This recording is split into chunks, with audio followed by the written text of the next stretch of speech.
If you're working with one of the more recent versions of After Effects, when you go into 3D space, the axis that you used to see before will actually be updated.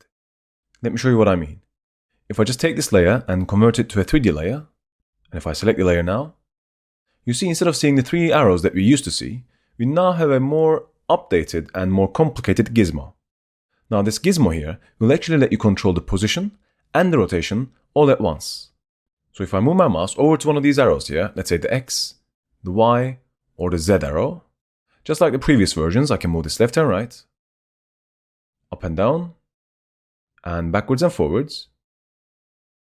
And you see one additional thing here, as we move the layer, we actually see how far we're moving it by, like that.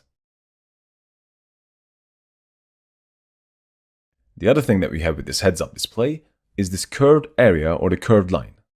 Now if I move my mouse over to this curved line, I can rotate it on the Z. Again, I'm seeing how much I'm rotating this by. I can move this along the X-axis or the Y-axis.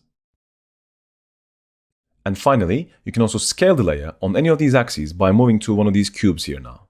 So if I move my mouse onto this cube, and if I click and drag, this is scaling the layer on the Z, which right now doesn't really do anything because the layer is a 2D layer.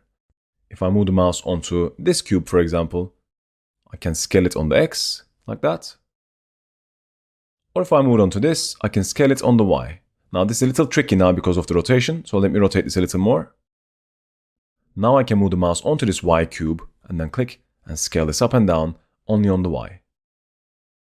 So although nothing has changed as far as the functionalities are concerned, they've updated the way this tool looks to make it more in line with the rest of the 3D applications out there today.